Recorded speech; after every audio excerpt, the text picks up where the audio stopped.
Hey everyone, it's David Bombal back with the amazing OTW. OTW, great to have you back on the show. Hey David, it's always great to be back on the best IT and cybersecurity channel on YouTube. Appreciate you saying that as always, and really grateful that you come on the channel so often to share your knowledge and experience with all of us.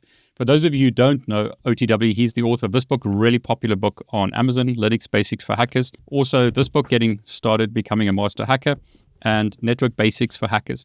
And OTW, it's 2025 now. I'm hoping that this year we'll get a Python for hackers, right? Well, that's the plan. Yes, we have in the works a brand new book called Python Basics for Hackers. We are expecting it to be out September of 2025. I'm writing it right now, and we hope to do for Python what we did for Linux, and that is that we want to take a really important subject in cybersecurity and make it simple and understandable for the beginner. And I think we did that successfully with Linux Basics, and we want to do the same thing for Python, because Python is one of those tools that you really should master, or at least have a fundamental understanding to be effective in cybersecurity. Really excited about this video. We did one about a year ago where we looked at some of the top tools that hackers use.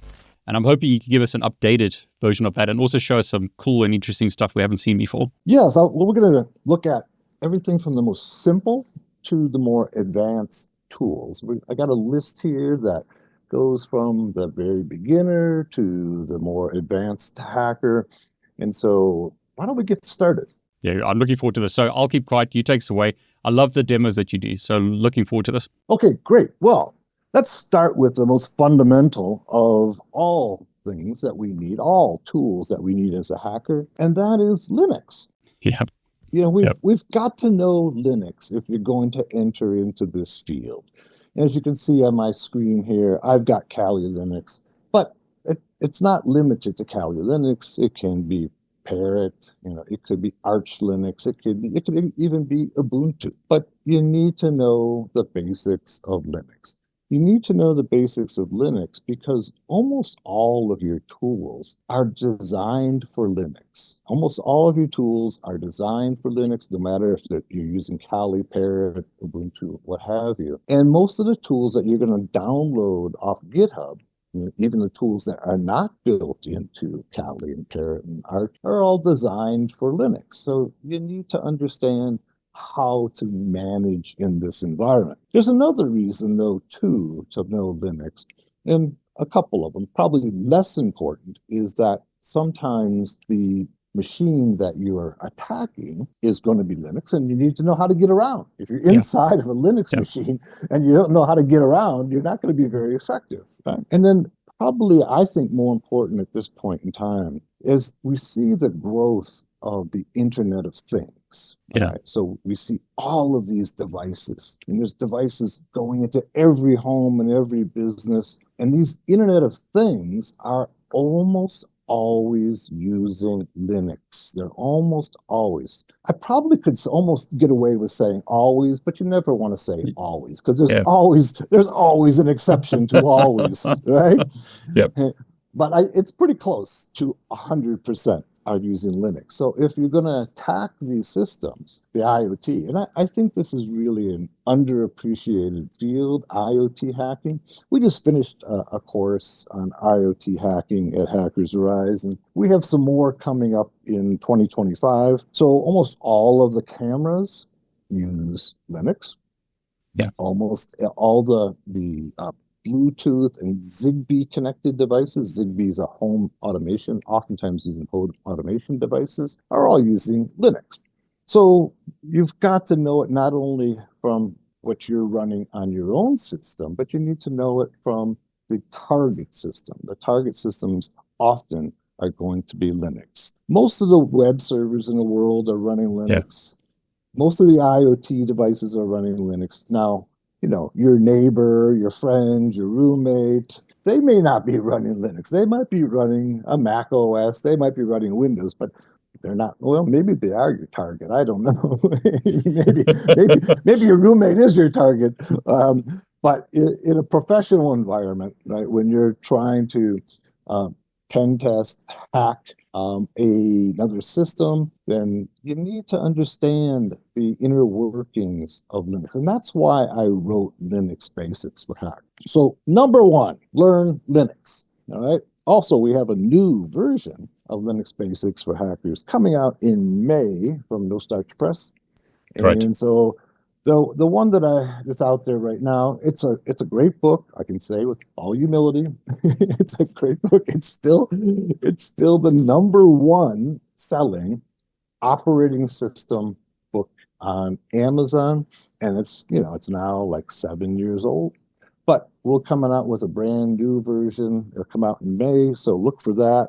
It'll bring everything up to date, and it's going to have a chapter on using AI in cybersecurity as well. Nice. So we're updating it with a new chapter there. Okay, so Linux is number one on my list. Everything else doesn't really matter. Everything else comes secondary to Linux, right? Just for everyone who's watching, Occupying the Web and I have done a bunch of videos about that book. So have a look below. I've linked it below if you want to, see Occupy the Web, go through the chapters in his book. We haven't completed all of them, but we've done quite a few to get you started. So have a look at those. Sorry, go on, OTW. So Linux is number one. All right, that's where you start from. The next tool that I think is really important is Python. Now, you don't need to master Python at the beginning, but you need to learn the basics of Python. You need to do the basics of Python. And it should be one of your goals as a cybersecurity pro.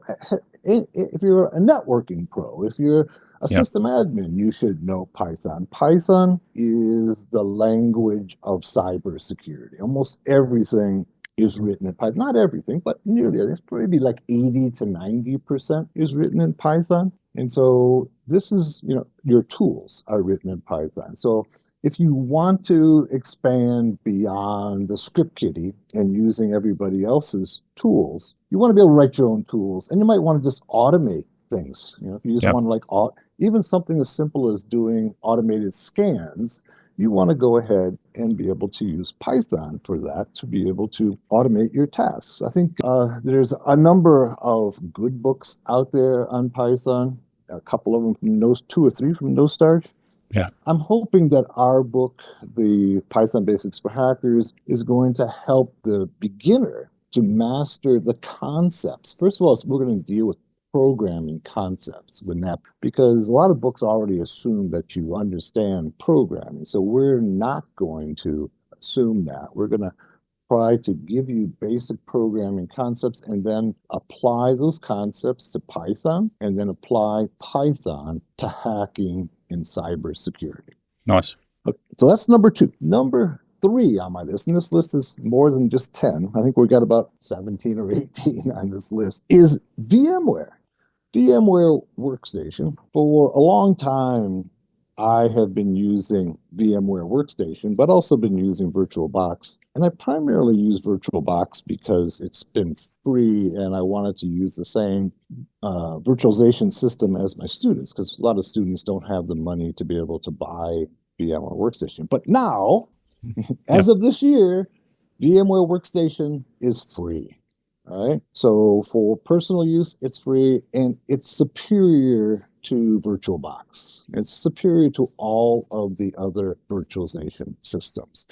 So I want to put that on the list this year because of it, because of the company now making it free, and because it works so much better than the others. And that's what I'm running here. I'm running VMware Workstation. The big difference I see with VMware Workstation is that it connects to the outside world better than VirtualBox. VirtualBox often has problems with external USB devices and networking. And so I like VMware better. So I want to put that on your list.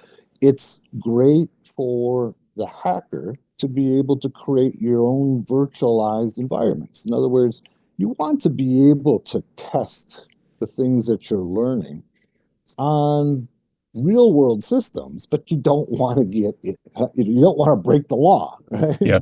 And so you can create, download say Windows 10 or Windows 11 or Ubuntu, and create a virtual machine, put whatever applications you want into it, and then test trying to hack those. And this is a good way to be able to hone your skills without having to actually even connect to the internet, because it's all in your own localized network and environment. So there's no issues with being able to, sending out packets over the internet that might appear to be malicious. So that's why it's a great learning environment, training environment. It's also a really good environment for doing malware analysis. And we'll get into this a little later here. But there's a lot of malware that's already out there, right? And I'll show you some of the places where you can pick it up and download it. But if you do that, if you download malware, you want to put it into a safe environment. You don't want to put it on your laptop, right? Exactly. Because you might end up encrypting all of your data and having to pay a ransom to get it back, right? But if you have a virtual machine, you can download it, put it on that virtual machine, and then you can sandbox, meaning you cut that machine off from the rest of the world. Right? It has no connection. So anything that happens on that virtualized operating system is contained. That's called sandboxing in malware analysis or reverse engineering malware, which we just finished teaching a class on that. So it's perfect for that environment. One of the things that, and the malware developers know that, right? Yep. And so one of the things that you'll see in some really sophisticated malware is it won't let you download it to a virtual machine.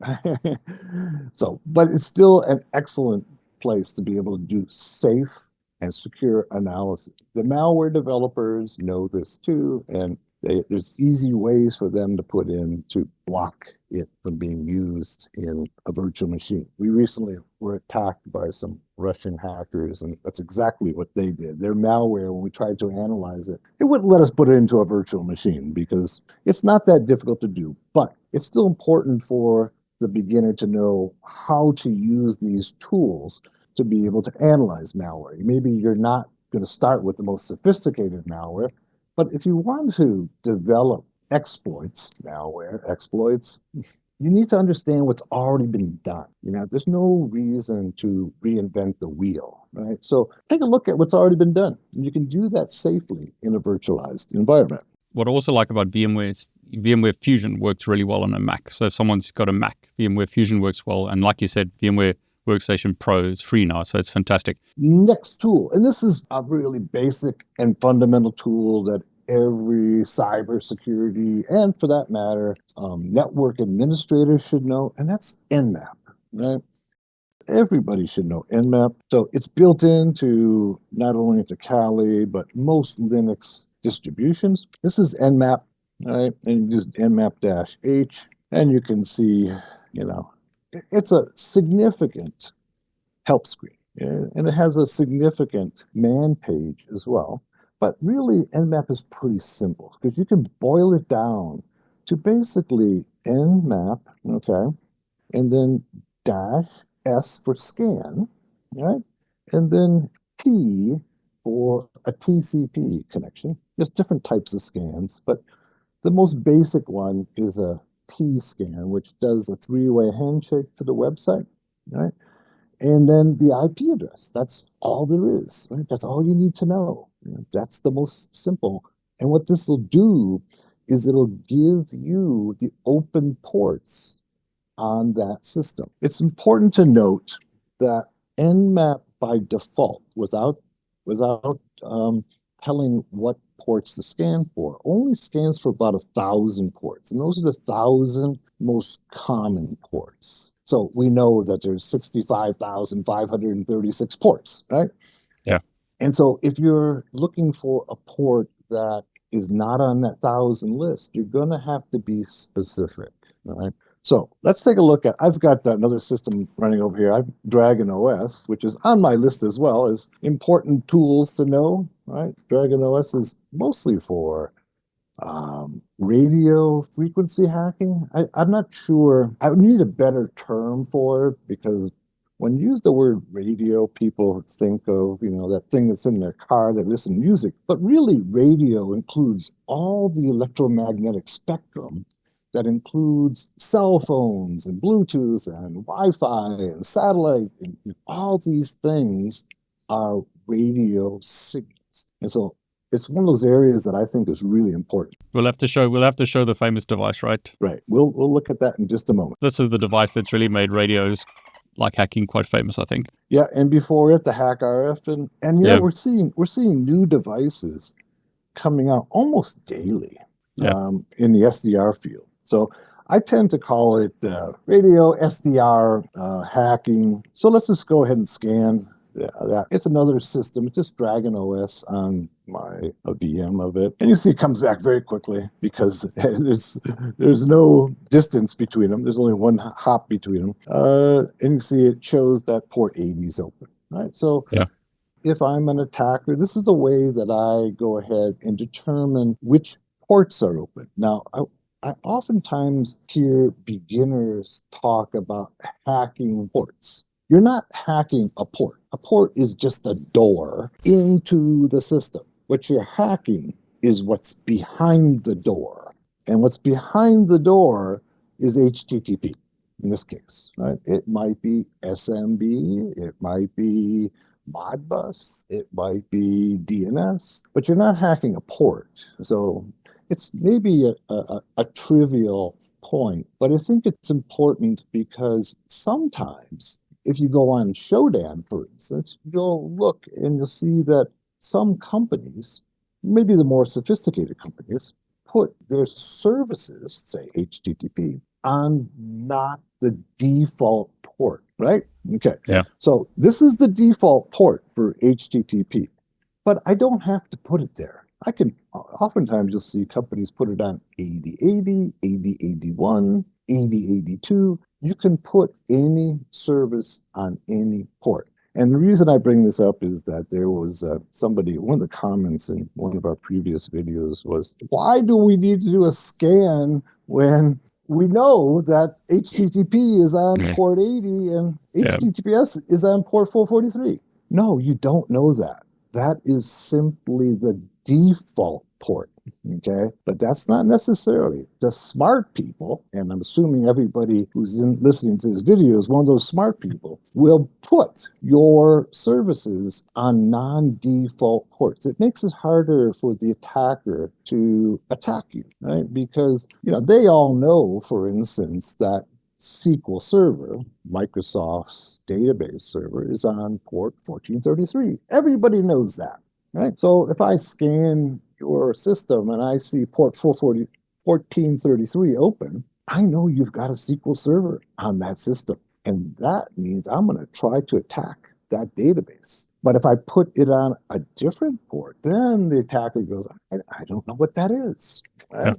And so this is one of the things that it's important to note is that any service can go on any port. So you're not attacking a port, you're attacking a service behind the port. Now, one of the things that to get more information you might want to do with Nmap is to use the -A. And what -A does, okay, if we go all the way up into the help screen, you can see the -A. You can see there's different types of scan techniques. We're using just ST here, which is, for most people's purposes, it works great. It's not stealthy, right? But in all honesty, a lot of books and a lot of people advocate the use of SS. It's often referred to as a SYN scan or a stealthy scan, but in all reality, it's not hiding anything from anybody. So don't be fooled by that. All right, so that's why I just use the ST scan. Now here it is. Enable OS detection, okay, version detection and traceroute. And so let's go ahead and just use the -A.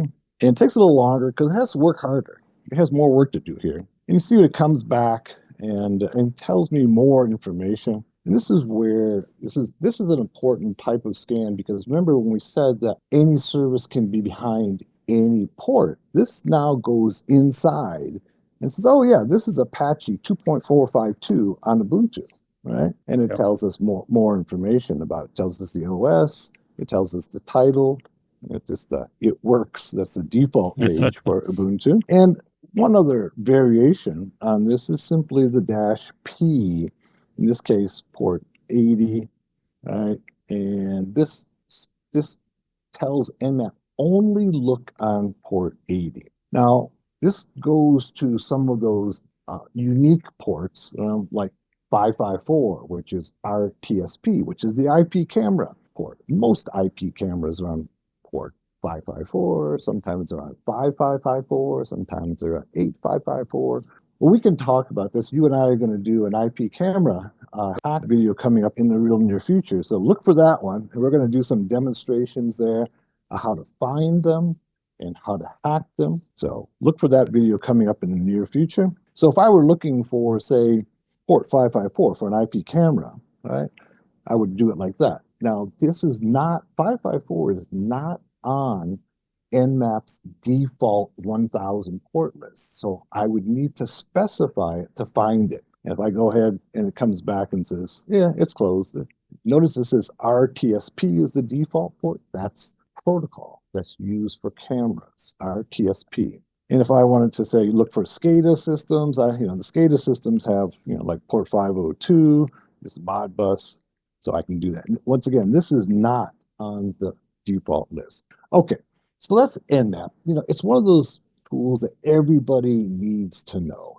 Even if you're not into hacking, if you're a network administrator and you have 1,000 machines on your network that you need to manage, this is a tool that's going to allow you to scan the entire network. All right, so I can go scan my entire network and see what's open. I could use some CIDR notation like this, right? And it'll scan, in this case, it'll scan 255 machines and see which ones have port 80 open on it or whatever the port that we're looking for. Then just one more thing with Nmap. So that's Nmap basics, right? That's really important.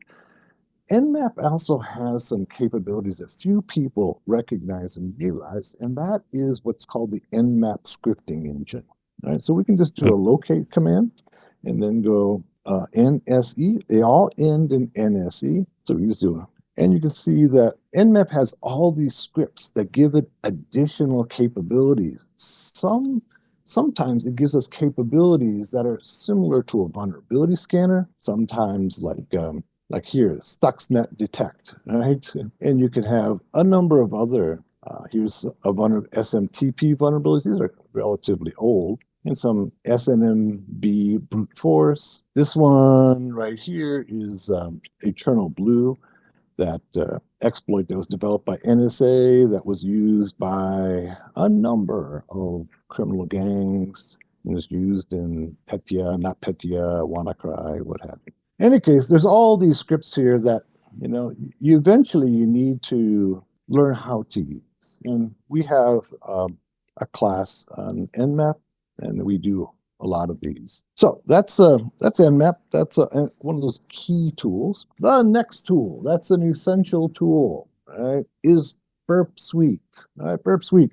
Burp Suite is basically a proxy that allows you to be able to do web app hacking. Right? It allows you to do a lot of things. Right? And web app hacking it's an essential tool there.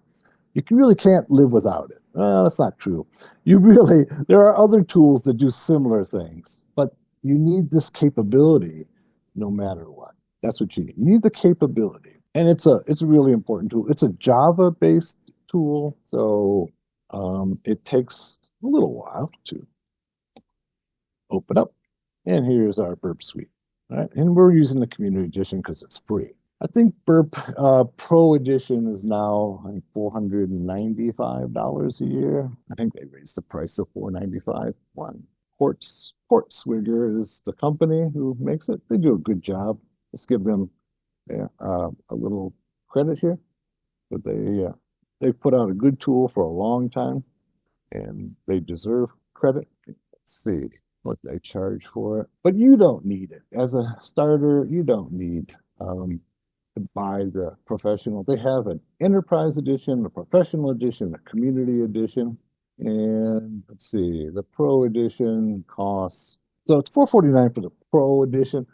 You can do most things with the Community Edition. It's built into Kali and some of the other attack frameworks. And just go hit next. Notice that temporary project in memory. You can't save the project.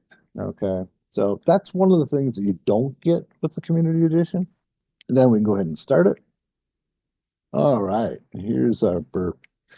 And one of the things that Burp primarily, it's a proxy between your browser and the server. So you can intercept, right, the requests, okay, between your system, all right, and the server. And then you can analyze them and you can alter them, edit them to be able to attack the system, looking for vulnerabilities. You can see here that I have an intercept. What this is it allows me to intercept the requests to the server. So let's open a browser. I believe that Burp by default uses Chrome. All right. So you can use any browser you want. All right. But the one that they've built into it is Chrome. You can go ahead and use Mozilla or Edge and simply turn on the proxy settings. All right.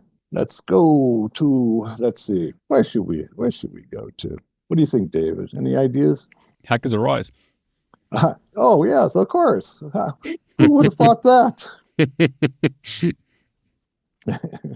We have both hackersarise.com, hackersarise.net. They're two different sites. They're a little bit different. We use two sites for resilience. We've been attacked so many times that we decided to keep two sites to be able to, if one gets attacked, the other one's still running, so our students never get left in the cold. All right. So let's go over here and we can see all of our traffic. And of course, if we go ahead and turn on the intercept, all right, the intercept's off, turn the intercept on. Let's see what happens then. Okay, so what happens when you turn the intercept on? It'll grab, right, here we go. It grabs the GET request, right? And you can see, for instance, here's the user agent. One of the things that is underappreciated is how important this user agent is. This user agent is being used by hackers and defenders and intelligence agencies to be able to identify you. It's part of what's called the browser fingerprint. So one of the things we've learned is that we can be able to fingerprint not only the browser, but the operating system and the user through telltale fingerprints of when you come to a website. When you come to a website, you leave behind a trail, right? And this kind of goes to what we were talking about earlier about Tor being anonymous, or for that matter, any of the traffic that you put over the internet is you're leaving a trail of who you are. So one of the things that we've been emphasizing at Hackers Arise is that VPNs don't keep you safe, right? Not only are, almost every day in the last month or so or two, we've been seeing new vulnerabilities to the VPNs, new vulnerabilities, and some of the vulnerabilities are so simple, okay? In all honesty, Fortinet has been terrible. So if you got a Fortinet VPN, look out, okay? They've been terrible.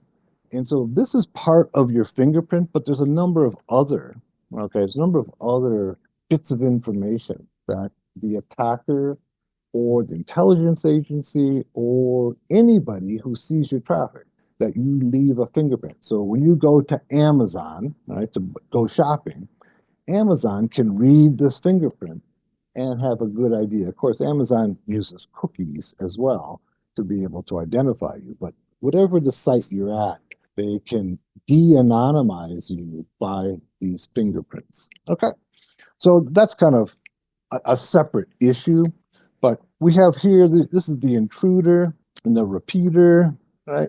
And what we can do with these is that we can go ahead and try to say, break the authentication. One of the things we can use this is to go ahead and try a login and then try a password list against the login. We can test our own website for vulnerabilities like SQL injection, cross-site scripting, and of course, we can also use it to test the target system for those types of attacks. So this is a really, really important tool. And I think you've had a number of people on your show who've done excellent demonstrations of Burp Suite. So I will refer anybody who wants more information about Burp Suite to go to those videos, but this is on my list of essential tools, right? So let's close this down. Next, what we want to do is we want to look at most of your viewers, okay, are familiar with Shodan, right? So Shodan's a great tool for being able to find the systems of particular type of characteristics, vulnerabilities. Well, Shodan's great for that, right? Here's Shodan Explorer. You know, one of my favorite subject areas is industrial control systems. This is one of the things that we specialize in at Hackers Arise. And you can see one of the things about that makes industrial control systems unique is that they use different protocols than other systems. So, you know, they use things like Modbus, Siemens, DNP3, Ethernet IP, BACnet, Tritium, and there's about 200 different protocols. This one here is the most commonly used, and this uses port 502. And so when you're looking for Modbus systems, and it says, please log in to use, all right, we're working with Shodan. Shodan is a great tool for being able to find what you're looking for. If you're looking for a particular vulnerability, it's a particular port that's open, looking for the service behind it. So we're talking about industrial control systems, right? And so here's some of the more popular industrial control systems. Here's Modbus. This is going to show us all of the Modbus or port 502, not necessarily Modbus, but port 502 systems in the world. You can see there's 750,000 of these systems. So most of these are running Modbus, but not all of them are. And this kind of goes to what we were talking about earlier, is that Modbus runs on port 502 by default, but it could be running on another port as well. And people might put other services on port 502. And so let's go, like, for instance, this is a Google in Mountain States, and you can see there's a lot of things running on this particular system. And probably none of them are Modbus, but they've got all of these ports open. So this is an excellent tool. This is the browser application. If we want to look for a particular country, all right, so we're looking for, say, Russia, port 502, we could do that and just define our terms here. You see port 502 in Russia, and you can see these are all of the Modbus-based systems in Russia. So most of your viewers are familiar with Shodan, but maybe they aren't that familiar with another Shodan-based tool, which is a command line tool, which as an hacker sometimes can become much more useful. Because what you can do with it is that you can go ahead and use the command line tool and look specifically for sites and then put them into a file that you can use later. So let's go ahead and just do, I've installed it. By the way, it's at sudo apt, okay, search for Shodan. And you'll see that, there it is right there, okay? It's Python 3 PyShodan, all right? That's the tool we're looking for. And so we can do sudo apt install, and then let's do a copy and paste. You can see it's a script for interacting with Shodan API. There it is. Okay, so now we've got it installed, and we can go Shodan-H, and there's the commands, right? And what you're going to use very often, okay, is doing a search, okay? search the Shodan database, okay? Or you can scan an IP net block using Shodan. All right, so first of all, you have to initialize the Shodan command line, but we also have to go ahead and put our API key in. So I think it's init is what it is. So let's go Shodan init, the API key. All right, successfully initialized. Go Shodan, and then go search, and then go port 502. And you can see, okay, that it's going ahead and pulling up, okay, all of the IP addresses in the world that use port 502. And so one of the beauties of this tool is to be able to go ahead and put, I'm just going ahead and hitting enter, okay? I can put this all into a file, right? And let's go ahead and do a Q to exit. And I could do, then go, Modbus. Call it Modbus systems .txt. That. And it'll go ahead and put it all into a file for me. And then, of course, I can just go more and go Modbus systems .txt. And there it is. All right. So it's all into a file that I can then use, and then I can use that file into other tools. Right. So many of your tools, most of your tools will allow you to use a text file as an input. So in this case, you can go ahead and use this text file as an input in scanning, attacking, what have you. So let's go ahead and hit Q and exit out of there. So that's Shodan from a command line. I think it's much more useful as an attacker to be able to use the Shodan command line and then be able to put the results into a file. Makes sense, yeah.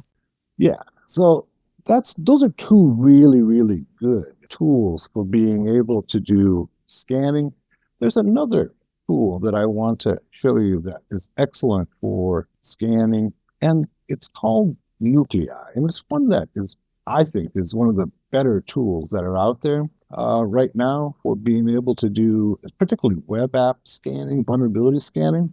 So let's go ahead and let's show you how to install it. It's a little more work to install than say some of the others.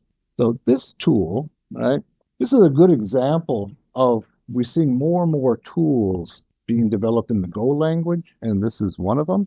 Right? Yeah. So to install this, we need to go sudo apt, right, and then do an update. Right? I'm not going to go through the update because it takes a while. And then we want to go ahead and install the Go language. All right.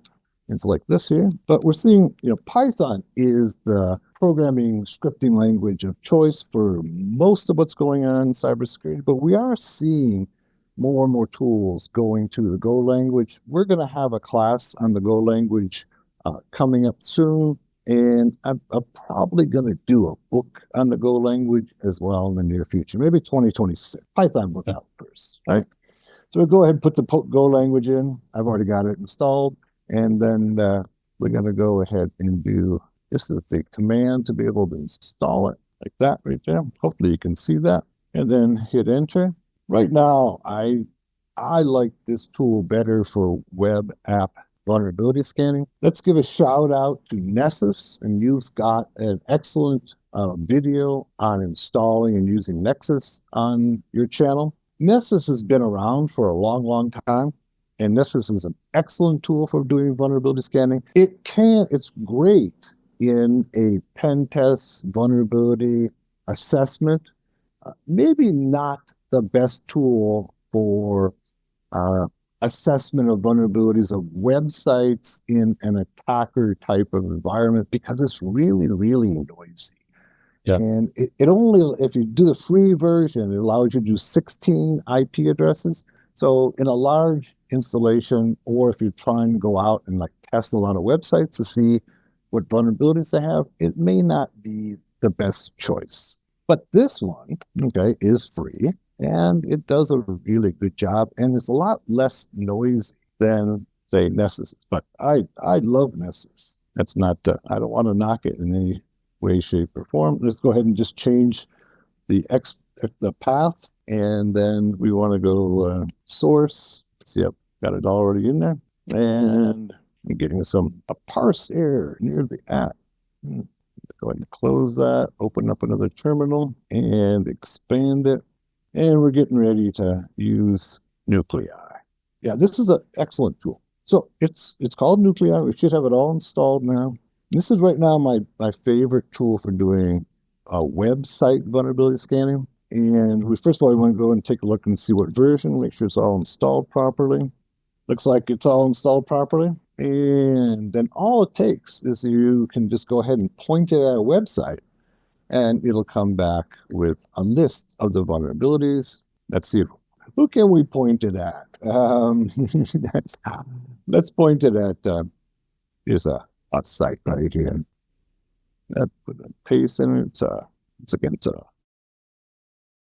And let's go ahead and just hit it, run it, and it'll go ahead and look for any potential vulnerabilities. Of course, all vulnerability scanners are susceptible to false positives, just like Nuclei is, but it tends to be a little quieter than some of the other tools, and you can be really specific. It has templates, so you can see Nuclei templates, so you can create and use templates that are specific to a particular type of vulnerability.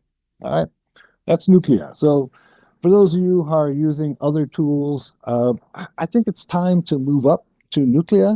Then let's go ahead and, of course, we have to include Metasploit, right? Oh yeah. And if you're using Kali, you can go into exploitation tools, and you'll see Metasploit framework. This tool's been around for quite a while now, probably 20 years coming on now. And you can click there, or you can just go and hit do MSF console. And you can see I haven't used it on this system here. This is my new system. It's going ahead and creating the database. Many people don't know, but I do have a book on Metasploit Basics for Hackers. It's only available on Hackers Arise. So if you want to become better at Metasploit, that's a book for you. The original book on Metasploit was written by Dave Kennedy. Some of you know him. He's kind of a famous former NSA hacker who now has his own company in the Cleveland, Ohio area. And so he's got a new version of his book coming out. So I haven't seen it yet. I think it's coming out in it might be out by the time this video is out. The beauty of Metasploit is that you have these exploits, right, that are already built into Metasploit, and you can use them pretty simply and point them at a particular IP address, a particular domain, and take control if they're vulnerable. So let's talk about that. I think sometimes people who are new to hacking don't understand that exploits are very specific to a particular OS, a particular application, a particular service, and it has to be a known exploit, a known vulnerability, and a known exploit that hasn't been patched. Because if it's been patched, it doesn't matter how good the exploit is, right? It won't work. Right? So let's go ahead and let's do a search.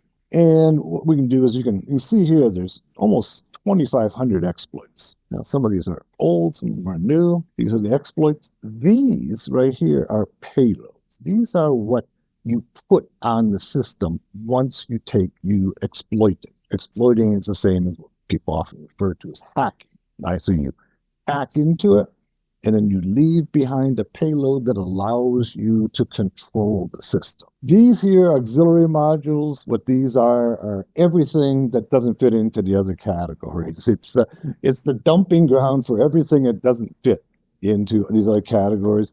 Here, these are post-exploitation. These are modules that are after you exploit it. Like if you want to turn on the camera, you want to put a keylogger on. These would be post-exploitation modules.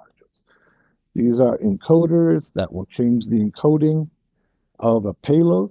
These are Nmaps. These are no operations, often used in doing a buffer overflow or creating your own exploit. And they now have 9 evasion modules, right, to help you evade antivirus. So we can just search, and we can search by the platform. All right, so platform and go Windows, like that. So platform is kind of a synonym for operating system. And then we might want to go ask it for type, and that would be an exploit. Those are the hacks, right? And what it'll do now is it'll show us all of the exploits for Windows, and there's quite a bit. We thought lots and lots, okay, that'll work against, okay, a Windows system. Now, you and I did a video recently about the EternalBlue. That it was the exploit that was was used by NSA and was stolen from them. And so if we want to look specifically for that, we can find it, okay? And you can see we have lots of references to it, all right? So for instance, the EternalBlue. All right, so somebody recently asked me, it's like, why would you use the EternalBlue against a Windows 7 system? Because nobody's running Windows 7 system. Well, first of all, that's not true. There are people using the Windows 7 system. You go on Shodan and search, you'll find them, right? But this exploit has been updated, you see, all the way up to Windows 10. Now, there's no Windows 11 version. So if those of you who want to use it, you know, they've got versions of it now, okay, for all the modern operating systems up to Windows 10 Enterprise, right?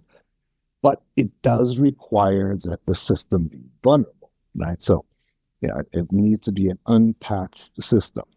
So this is Metasploit. I recommend people learn it. Don't become dependent upon it. So if you really want to advance your career, you want to be able to develop your own exploits. But when you're starting out, this is a good place to understand exploitation, right? And Metasploit makes it relatively simple.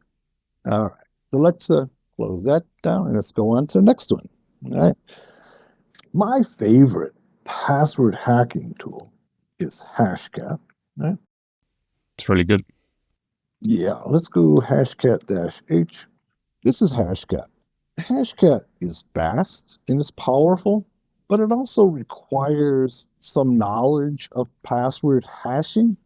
So oftentimes what we capture, if we exploit a system, we get a hash. We don't get the password because very few operating systems and applications store passwords as plain text. That's normal language, right? They store them as hashes, except if you're Fortinet.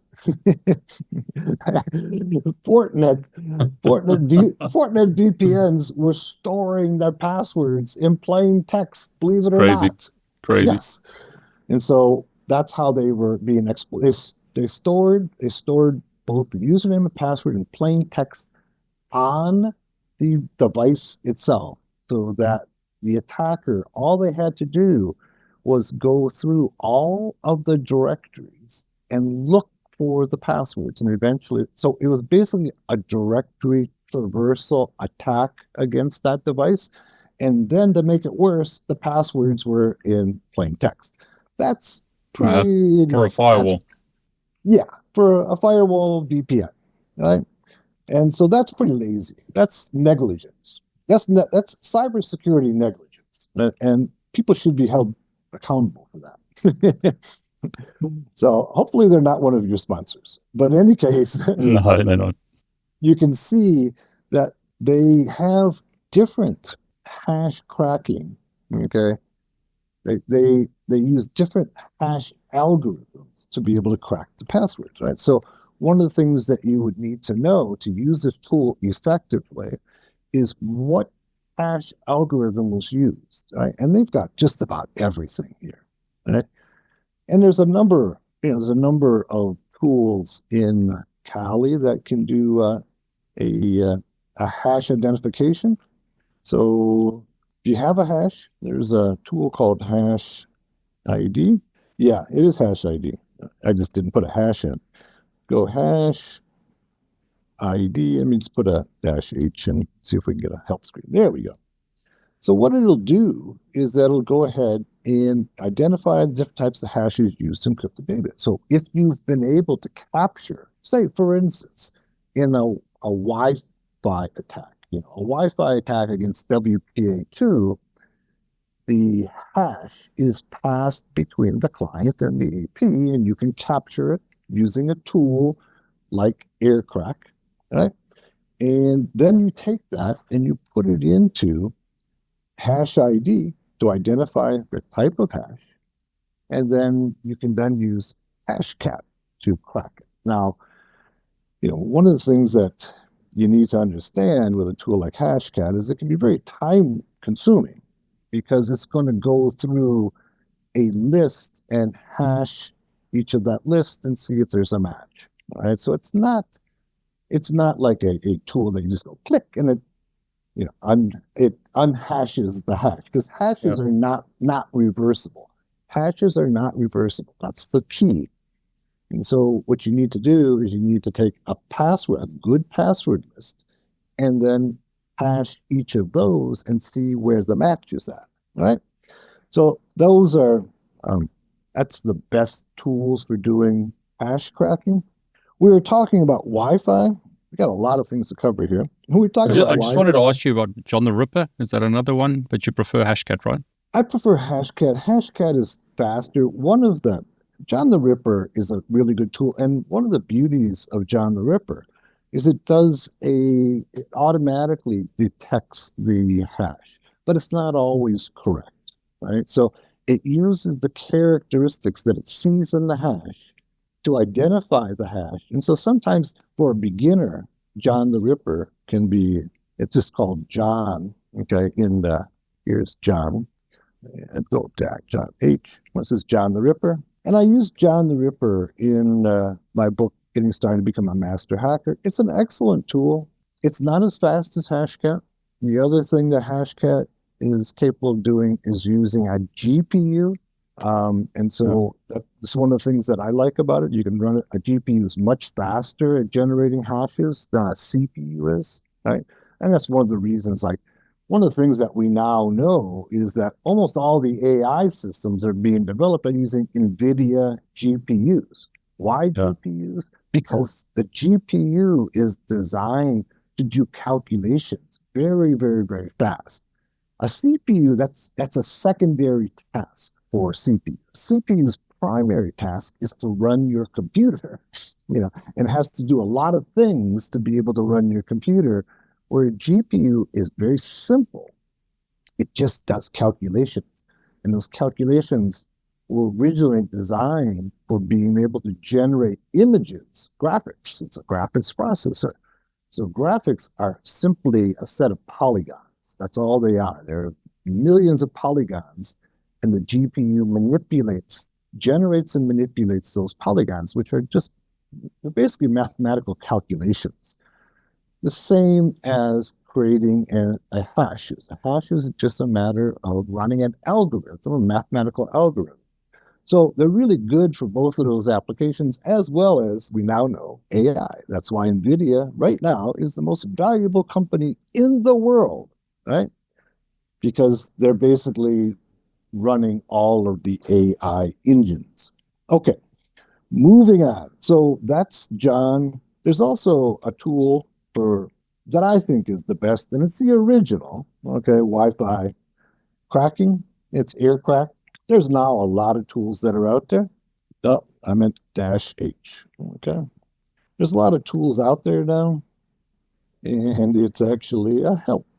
This is Aircrack. This is the original Wi-Fi cracking tool. There's lots of other tools out there, so we can go over here and look at wireless attacks. Right, so Wi-Fi's a good one. Reaver works well with WPS. Pixie WPS the same. WPS is that number that you put in to make it easier to set up your Wi-Fi AP. Fern, here's Aircrack here. And of course, then we have some Bluetooth tools as well. Aircrack is the granddaddy of Wi-Fi cracking. It's been around for at least 20 years. And it says 2006. Okay, so 18. Does a really good job. It does take a little more of a little bit of learning curve. We've got several good tutorials on Hackers Arise that you can learn how to use Aircrack. And we also have some tutorials on using things like Wifite and others. Wifite's a lot simpler to use. Let's go to Wifite here. So if you're a beginner, you might want to try using Wifite, but Wifite underneath is using Aircrack, right? And so Aircrack takes a little more work. One of the things that beginners often have difficulty with is finding the right exploit.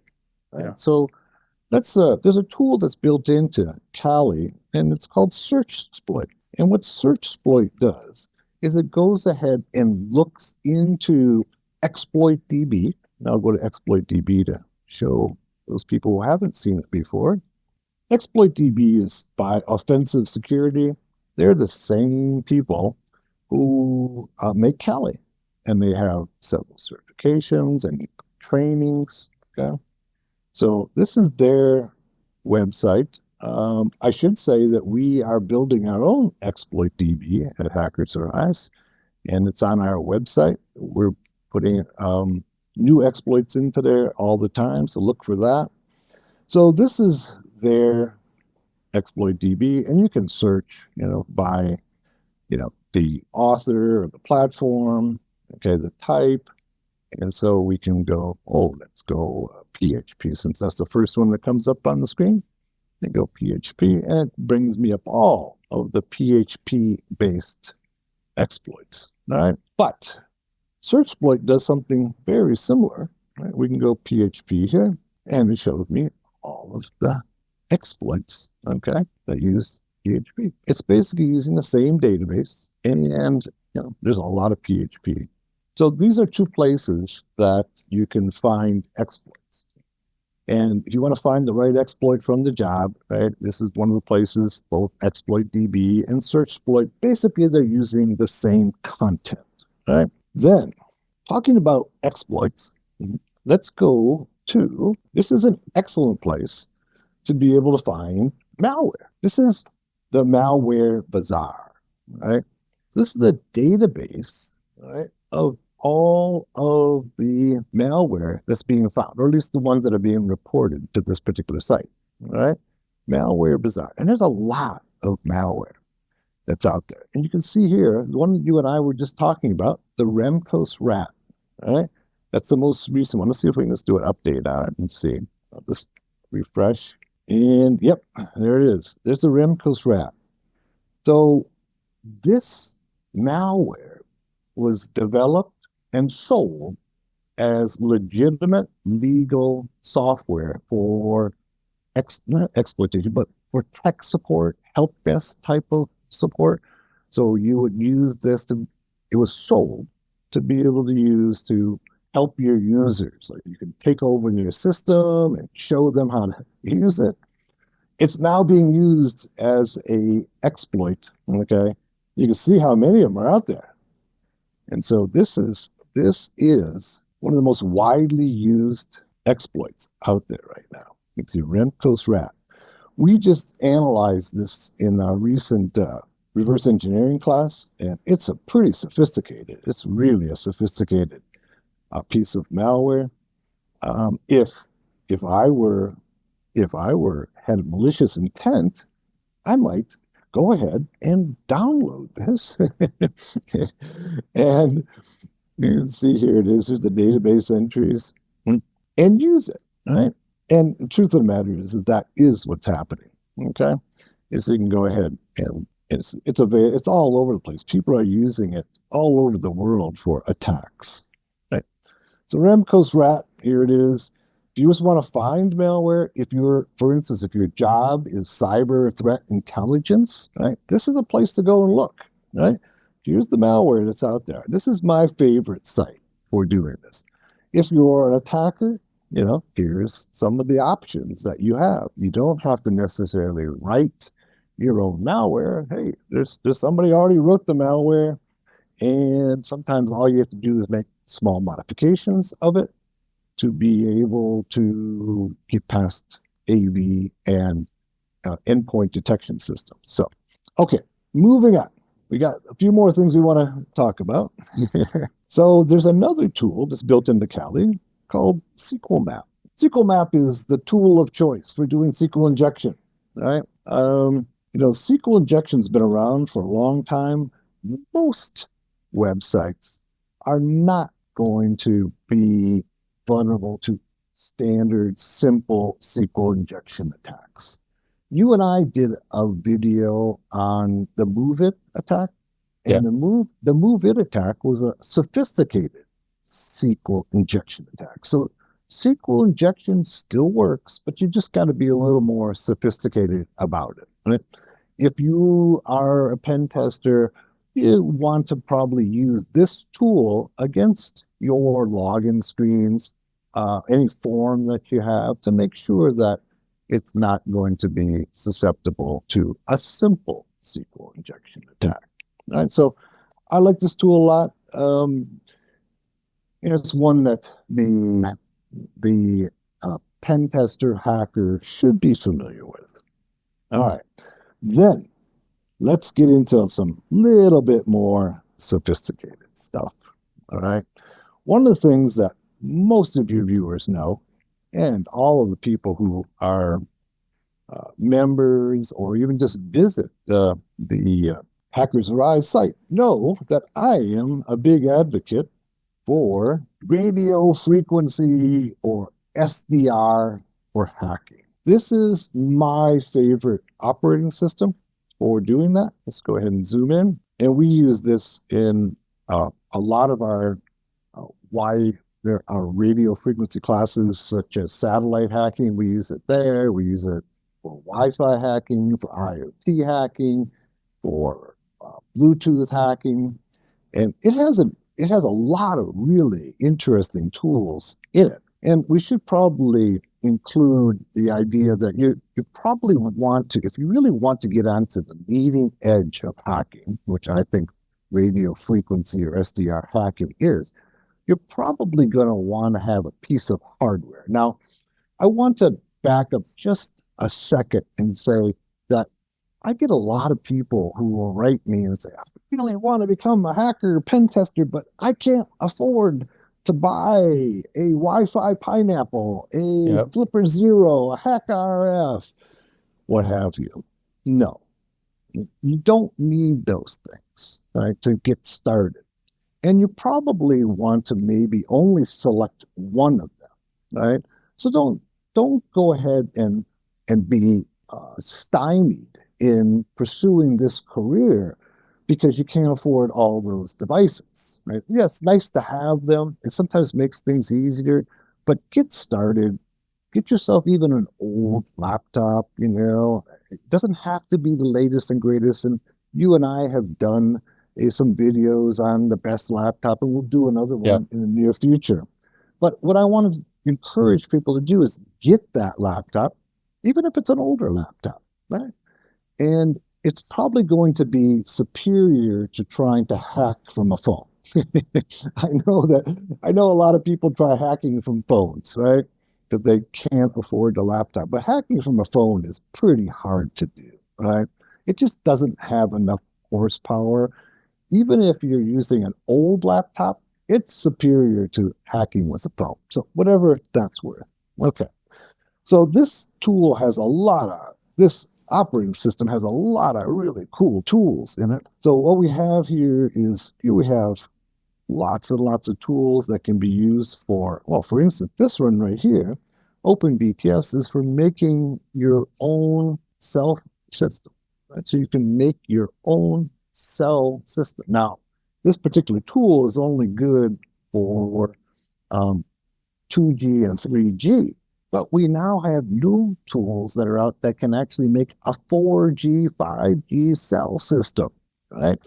So that's a possibility, right? You have tools for analyzing Wi-Fi. You have some Bluetooth right here. This is a Bluetooth sniffer tool.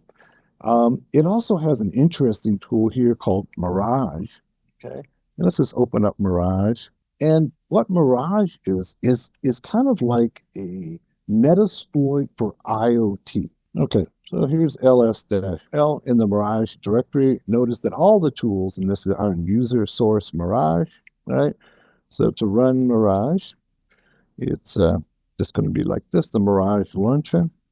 And this tool, kind of like Metasploit, it doesn't actually develop any exploits. What it has done, their goal is to put all the IoT exploits into a single system. And we just do list. You can see that it has Zigbee. So it's all based on IoT, right?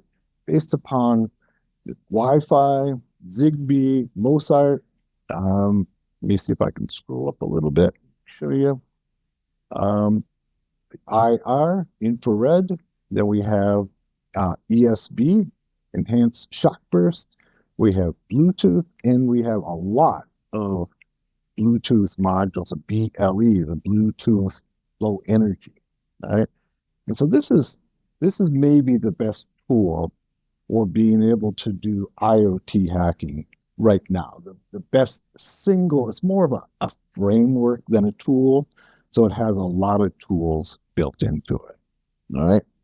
So that one I wanted to show you, but there's many, many, many tools in here. Right. And some of them are not listed. There's an LTE sniffer, right? And there's an IMSI catcher. So IMSI is that identifying number for a cell phone that you can go ahead and identify. And there's here's a good jammer. This is probably the best radio frequency jammer out there. Note that jamming is illegal, so just keep that in mind. And also if anybody wants to do any kind of Bluetooth hacking, there's some really good modules in here for doing Bluetooth hacking. All right, so next tool on my list, all right, is Ghidra. Ghidra was developed by the NSA, and it's open source, and it's free, and it's a really good disassembler of code, right? And so if you wanted to go ahead and understand how malware works, or for that matter, any piece of software works, all right, this is a really good tool. Now, there are long been other tools out there like IDA Pro, okay, that does this as well, and maybe does it a little bit better, but it's more expensive. You have some free versions though. I like this tool a lot, right? And so here's that piece of malware that we just saw in the MalwareBazaar. Remember we just looked at the MalwareBazaar? I'll go back there and show you. So here we are. Here's Remco's rat, right? And so you can go ahead and just, in this case, I put it in there, and we've been working with this a lot and analyzing it, and it's a pretty sophisticated piece of software, right? So Remco's exe has not been analyzed. Well, it has, but we didn't save it. And let's go ahead and run it. And what this allows us to do is to take that piece of malware and disassemble and decompile it, and better understand what it's doing. So it's still working, right? And you can see that this is what's going on over here. It's giving us this particular function and giving us the assembler. And over here, we now have the decompiled entry into the particular piece of software. That's where the Ghidra basically executes from. That's its entry point. And we can see all of the code. We can click on any one of the functions, right? And over here, it comes over and shows us, okay? I see it right there. I clicked on it, and it shows us what's happening. This is C, right? This is assembler. So what it does is it breaks down the code, puts it into assembler, and then rebuilds it, okay, into C to make it a little easier to understand. So let's go to another tool. That one takes a little more sophistication, but the value of it is that you can take any piece of software, right, and disassemble it and better understand what it's doing. And if you really get a little more sophisticated, you can make changes to it, and those changes can help to get past the antivirus, the endpoint detection systems. But probably the most important part is you better understand how these particular software or malware works. In that case, Remcos is sold as software, not malware, but it's being used as malware. All right. Then, of course, we have to go to our AI. Everything's AI. This is the era of AI, right? And I think that every cybersecurity pro, network pro, even the database administrator, everybody in our industry needs to embrace AI. Don't fear the AI. Embrace it, right? Because it's not going to replace you if you use it. It will replace you if you don't use it, right? Those people who fight AI are the people who will get replaced. It has a lot of features and capabilities that make you better at what you do, right? And so, of course, you want to be better at what you do. That's how you get promoted. That's how you get increases pay. That's where you're more efficient. So your boss recognizes, hey, that guy, he gets things done really, really fast. I need to promote that guy versus the guy who's writing the code from scratch and takes 2 weeks to write it, and you go to Claude and you get it done in 2 minutes. So in this case here, I have a Claude account, and there's lots of accounts out there. For writing code right now, writing Python code, I think Claude is best, right? So what I did is I asked Claude to write me an AES encryption script, right, in Python.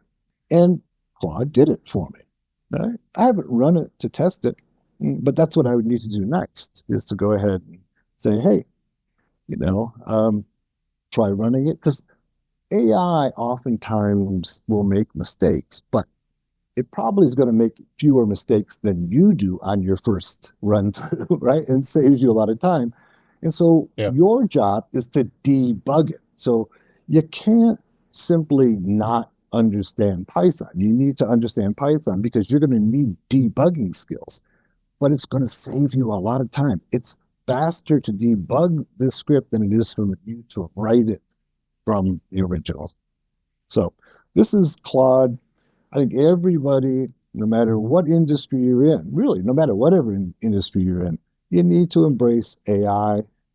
For writing code, I think Claude right now, which is from Anthropic, and they do have free accounts. They also have paid accounts, but this is Claude. So take a look at this. I also like Perplexity is another good one. Of course, ChatGPT. But for writing code, this is what I have found to work best. Plus, it gives you it gives you a lot of comments, all right? And it goes ahead and breaks down the code for you, giving you, says, would you like me to explain any part of the encryption process? Yes. So we can go ahead and do that, or we can go ahead and have it write additional code for us. Let's see, please. I always tell Claude, please write a dead man script in Python. Now, those of you people who are fans of Mr. Robot, and of course, I am, remember that in one of the episodes, he writes a dead man script he tells, who was it that was in prison? The drug dealer who was in prison, that, if he kills him, he's written a dead man script that's going to alert all the law enforcement and newspapers and give all the information. So here we go. We got a dead man script. We just wrote a dead man script in a couple of seconds. And what this will do is that you run this script, and if you don't check in, whatever the time period happens to be, you can see here's the check interval. In this case, it's set at 60 seconds. You can set it for any time period you want. If you don't check in, then it will send out an email, what have you, or notify whoever you want that, you're probably dead. So, but, this is what Elliot does in that episode of Mr. Robot, where he tells the guy in prison who wants him to break him out of prison, what's that guy's Let's see. I have to go to Mr. Robot. You remember who it is? Okay, let me just give me a sec. Vera is this? Vera, that's who it is. Yeah, it's Vera. Yes. So Vera's in jail, and he wants Elliot to break him out. And he's like, you don't break me out, I'm going to kill you. And Elliot says, well, that's not going to work because I got a dead man script running. And if I don't check in every 24 hours, then all the evidence against you is going to go to law enforcement. So killing me is not a good strategy, basically what he tells you. So here's a dead man script. This is a pretty sophisticated dead man script, but Claude generated it for me in just a matter of seconds. All right. Okay. So that's a lot of stuff. And then just one more that I want to mention is that one of the sponsors that in your show and previous shows is that CrowdSec has sponsored something, not CrowdStrike, but CrowdSec. And CrowdSec is a system of gathering basically intelligence from the crowd. It's going out and gathering information from a lot of participants around the world to upload information on malware and attacks. Right? So it's like a crowdsourced intelligence. Right? It's crowdsourced, and I like crowdsourced as a method of gaining information. Right? Crowdsourcing can be really useful, sometimes more useful than the experts. And so I really like CrowdSec. And I should mention that we at Hackers Arise, our staff and some of our students are developing an appliance based upon CrowdSec. So we'll have that by the time this video comes out in 2025. Hopefully that'll be available. But CrowdSec is an excellent tool for gaining intelligence about what's happening out there in the wild. Right? You don't necessarily have to go to, say, MalwareBazaar. There's sometimes a little lag between the time that people report a piece of malware and when people actually see it, right? So think of like the AV companies. All the AV companies have honeypots that are out there, and those honeypots are used for detecting malware. So what would happen if you, as part of a group, maybe a group of thousands or tens of thousands of people, all had your own systems, your own honeypots, and you all reported what you saw into a single repository? That's basically what CrowdSec is, right? And so we like it a lot. It's open source. They do have some pay plans, but we will be coming out with our own appliance based upon a number of open source tools with CrowdSec as an intelligence source. That's great. And I think that covers just about everything I wanted to cover. Archibald the Web, I think this is fantastic. I think the concern people will have is like, you're only just touching on some of these. There's a lot to learn, right? Yeah, there's a lot of tools. We could do hours and hours. And of course, that's part of what we teach at Hackers Arise is how to use these tools. But just go down this list and how many tools there are. I tried to stay with the essential tools. Yeah. And then try to go into, some of the tools that the newcomer wants to aspire to, right? Yeah. Things like Ghidra, right? You want to play around with it now. It's free, right? Go ahead and download it and get to know it. Sometimes the best way to learn something is to just play with it. Just use it and then try to figure out what it does. Sometimes the people who know a tool best are those who have simply played with it. They test it. They try different things out. What I refer to as playing, right? Yeah. Those people who play with it oftentimes are the ones who master it versus trying to use a book. And I'm not, obviously I write books, so I'm not denigrating books. But even if you use a book, take the tool, play around with it, use it in different environments, try different applications with it. And oftentimes that's the best way to learn.